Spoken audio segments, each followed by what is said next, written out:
Now, Army security agents have escorted the Inspector General of the US Department of Agriculture out of her office after she refused to comply with her firing by the Trump administration. Phyllis Fong reportedly told colleagues that she intended to stay after the White House terminated her, saying that she didn't believe the administration had followed proper protocols.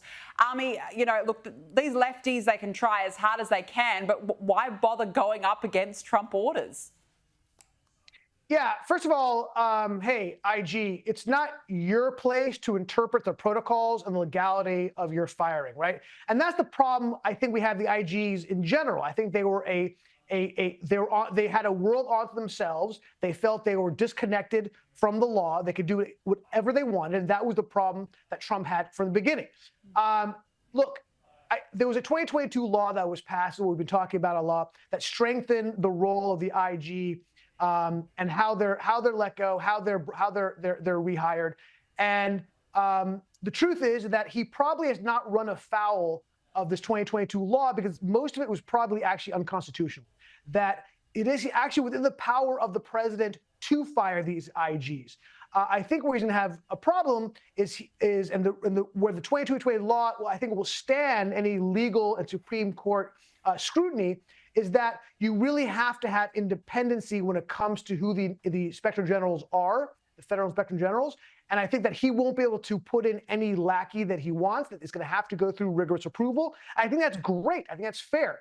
But his ability to fire the inspector generals is within his purview, completely legal. And I think that when you have all the media, it goes back to the media, talking about how this goes against the law is simply untrue.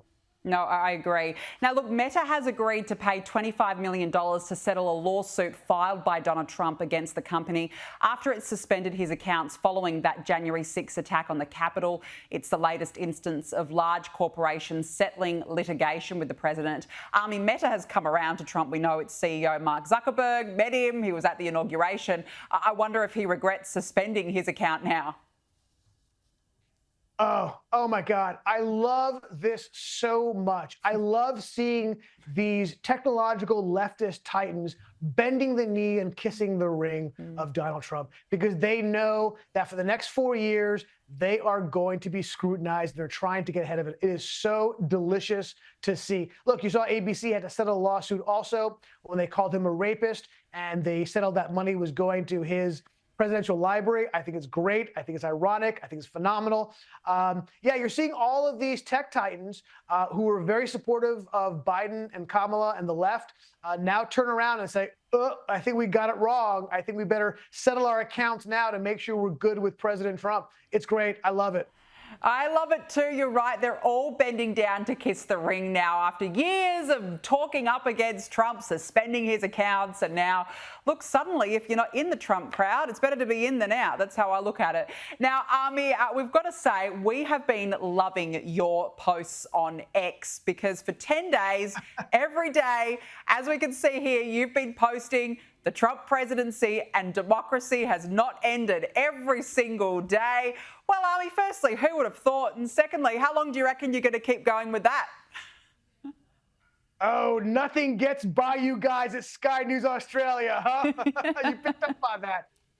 Listen, I'm a commit to the bit kind of guy. I'm going to be doing it for all 4 years of this presidency. I am so sick and tired of everyone telling me democracy has ended. I'm waiting for it. I will stop the tweets.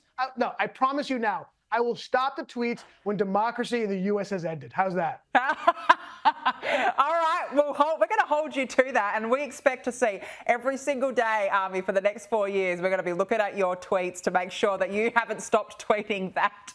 Ami Horowitz, it's always nice to chat to you. Thank you so much for joining me on the show this evening. The pleasure is mine.